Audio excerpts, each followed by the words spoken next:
তো ফার্মের মুরগি, এগুলি তো মাথায় বৃষ্টি পড়লেই জ্বর আসে, আমার মেয়ে তাই হয়। বাপ মা ফার্মের মুরগি জন্ম দিচ্ছে, আমি কি করবো? ফার্মের মুরগি জন্ম দিলে তো কিছু করার নাই। শিক্ষামন্ত্রী এইচএসসি পরীক্ষার্থীদের ফার্মের মুরগি বলায় ক্ষোভ প্রকাশ করেছেন সংসদ সদস্য হাসনাত আব্দুল্লাহ। আপনি যাদেরকে ফার্মের মুরগি বলছেন, এই ফার্মের মুরগিরা রাস্তায় এসেছে বলে আজকে শিক্ষামন্ত্রী হয়েছেন। এক স্কুল শিক্ষার্থীর ঝাঁঝালো বক্তব্য দেখে রীতিমতো অবাক হয়েছেন হাসনাত আব্দুল্লাহ। সেই শিশুর স্পষ্টভাষী বক্তব্যকে পূর্ণ সমর্থন জানিয়ে শিক্ষামন্ত্রীর দায়িত্বজ্ঞানহীন মন্তব্যের বিরুদ্ধে এবার কঠোর হুঁশিয়ারি ও তীব্র প্রতিবাদ জানিয়েছেন তিনি। সবকিছুর শুরু মাইলস্টোন কলেজের শিক্ষার্থী রুবাইয়া মেহজাবিন সূর্যের এই ক্ষুরোধার বক্তব্য থেকে। ঝুম বৃষ্টি আর জলজট উপেক্ষা করে পরীক্ষা পেছানোর দাবিতে রাজপথে নেমেছিল এই ক্ষুদে শিক্ষার্থী। কিন্তু শিক্ষামন্ত্রী যখন আন্দোলনরত শিক্ষার্থীদের ফার্মের মুরগি বলে উপহাস করেন, তখন গণমাধ্যমের সামনে আর খুব ধরে রাখতে পারেনি সে।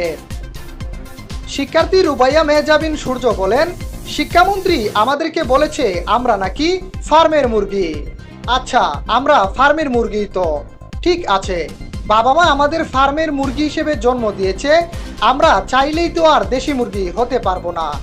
একজন শিক্ষামন্ত্রীর মন্তব্য কি এমন হতে পারে? কখনোই না। সে ভুলে গেছে স্বৈরাচার হাসিনার কথা। এক রাজাকারের নাতিপুতি বলায় তার নির্মম পতন হয়েছে। শিক্ষামন্ত্রী আমাদেরকে বলেছে আমরা নাকি ফার্মের মুরগি। আচ্ছা, আমরা ফার্মের মুরগি তো ঠিক আছে, বাপ মা ফার্মের মুরগি জন্ম দিচ্ছে, আমি কি করবো? ফার্মের মুরগি জন্ম দিলে তো কিছু করার নাই। জন্মাইছি ফার্মের মুরগি না, এখন তো ট্যাগ লাগিতে পারবো না দেশি মুরগি নিয়ে। মাথায় 2 ফোঁটা পানি পড়লে বলে জ্বর আসে। আরে ভাই, কালকে একটা পরীক্ষা না দিকে মানুষ মরে যেত। এই যে একটা মেয়ে সুইসাইড করছে কালকে পরীক্ষা দিয়ে আসে, এটা কি প্রধানমন্ত্রী বা শিক্ষামন্ত্রী দায়ভার নিবে? আপনারা বলেন, কেউ দায়ভার নিবে, কেউ দায়ভার নিবে না। আর কিন্তু যেই বাবা মার কোল খালি হয়েছে তারাই বুঝতেছে আসলে কি এই একটা পরীক্ষায় জীবনের স্বপ্ন। একটা পরীক্ষা যদি 6 আগস্টে নেওয়া হতো বা 5 আগস্টে নেওয়া হতো, আমাদের কোনো ক্ষতি হইতো না। আমরাই চাচ্ছিলাম পরীক্ষাটা পিছিয়ে দেয়। একটি শিশুর মুখে এমন রাজনৈতিক সচেতনতা, সাহস ও স্বৈরাচার পতনের ইতিহাসের যৌক্তিক তুলনা দেখে অবাক ও স্তব্ধ হয়েছেন খোদ হাসনাত আব্দুল্লাহ। নারায়ণগঞ্জের সোনারগাঁয়ে এক পথসভায় দাঁড়িয়ে তিনি এই শিশুর বক্তব্যকে পূর্ণ সমর্থন জানান।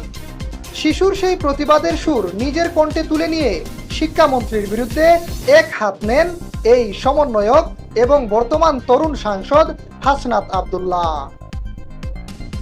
আপনি যাদেরকে ফার্মের মুরগি বলছেন, এই ফার্মের মুরগিরা রাস্তায় এসেছে বলে আজকে শিক্ষামন্ত্রী হয়েছেন। এই ফার্মের মুরগিরা রাস্তায় নেমে এসছে বলেই শিলং থেকে এসে সংবিধান বিশেষজ্ঞ হয়েছে। এই ফার্মের মুরগিরা রাস্তায় এসেছে বলেই আজকে লন্ডন থেকে এসে বাংলাদেশের প্রধানমন্ত্রিত্ব করছে।